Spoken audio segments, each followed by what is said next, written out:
Hello fellow artists and subscribers.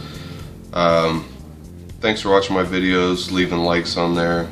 This is the first video where I'm talking, so try to bear with me. And I'll sort of go over blending with art markers. So basically what I'll do for any sort of color I'm going for, I'll pull out 3, 4, maybe more different markers, and then I'll actually blend them on like a scrap piece of paper away from my drawing. That way I can see how they look when they're blended and then come back to the drawing. So it's all about trying to find 3 colors that are sort of in the same range or like temperature. So those go together pretty well. And that one's even lighter. So then I have like a dark, a mid-tone, and a light tone. And then let's try a different one. And this way you kind of see what goes together and what doesn't before you commit it to your drawing. So already right there, this is like more of an orangey red, and this is like a crimson, so they just don't work together. So after I have 3 colors that kind of work together, I'll put the caps back on the other ones and sort of just keep those with the caps off. And then I'll start blending pretty much like wet on wet. So you can go from dark to lighter, which is usually what I like to do.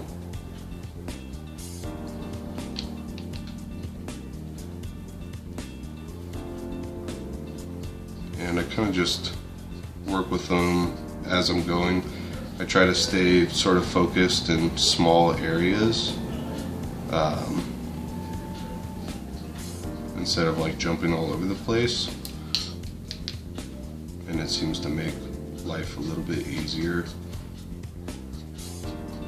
So if you go over with a lighter marker in a darker area, it'll kind of lighten it up for you and sort of make that blend a little bit easier.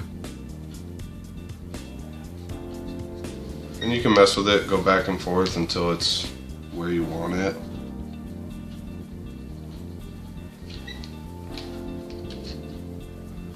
And with these markers, they're alcohol based, so anything I'm doing with these should work with Copics, or if you have like an off-brand that also uses these, you should be good.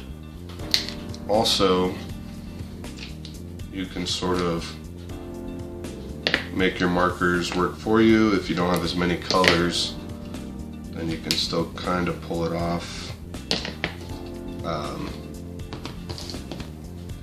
So if you have a black, then try and maybe come off of it a little lighter.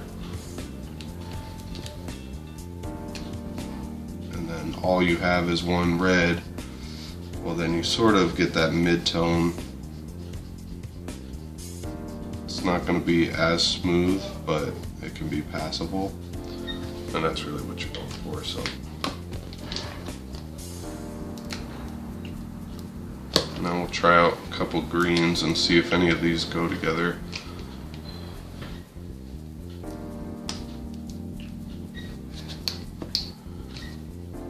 The thing with the Prismacolor markers, I think Copics are supposed to be a little bit better as far as the color on the marker matching what comes out of it.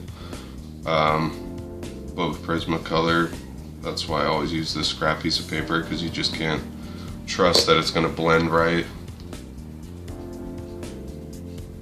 Like these, I could pretty much make work.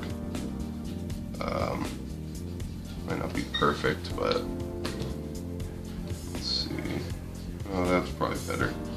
So then they're both sort of muted, sort of yellowish greens. Not as cool as that other one. Oh, it's pretty dark. To cover one other thing before I get into sort of the time lapse of this drawing, this I get asked about more than anything. It's just a white gel pen, so anytime I'm doing my highlights and whatnot, that's pretty much all I'm using. So if I come in and kind of dust this color in, not as intense, I'll just come in again with the scratch piece, make sure it's kind of working right.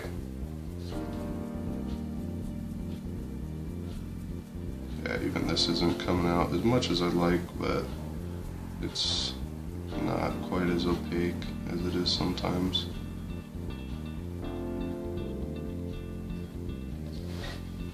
And you can build it up, you can go back over it with the red. If it's like too much of a highlight, want it to be a little more subtle, go right over the white again. Maybe wait for it to dry and then come back with some more white and maybe just the center or something. So the nice thing about the alcohol markers is you can come back in and sort of change the color temperature if you want. You can go back in with it with something that's cooler, like this purple, or like a warmer orange. And so you can have the whole design done and then come back and maybe your shadows are more on the cool side, something like that.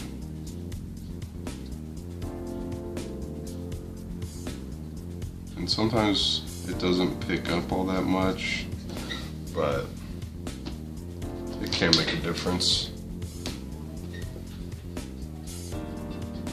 Yeah, this might have been like too dark of a purple, but just to sort of give you an idea, it works.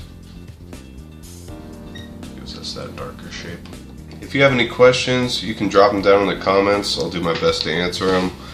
Hopefully I covered kind of the basics with this. Plan to have some more videos coming out soon. Maybe just kind of a quick one on drawing these sort of new school roses. There's not a lot to it, so I'll try to break it down for you. So now we're going to go ahead with the time lapse. Thanks again.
Just done a mixed media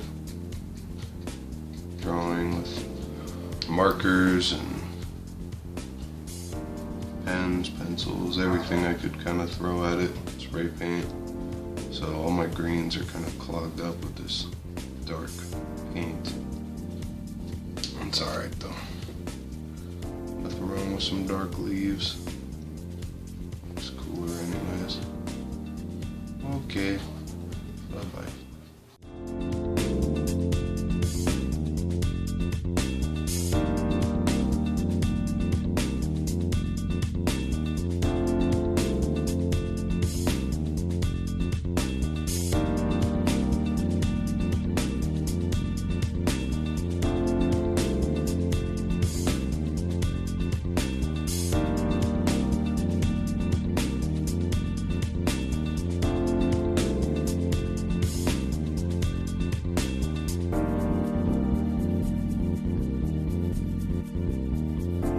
So I figured I'd do this in real time, just because people seem to like this part. It's kind of a cheap thing to do, but makes it cool. Gives it that little finishing shine that sometimes the drawings need, you know, just to bump it up a little bit.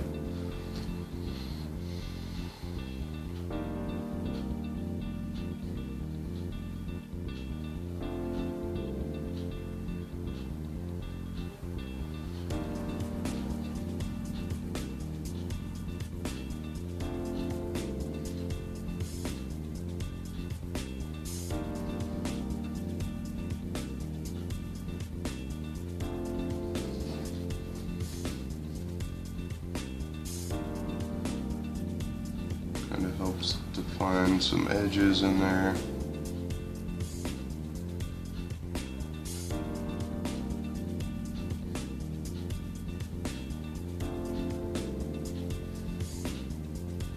Maybe even like create edges you weren't thinking of doing, but they kind of make sense when you're drawing it, so you're like, whatever, that looks cool.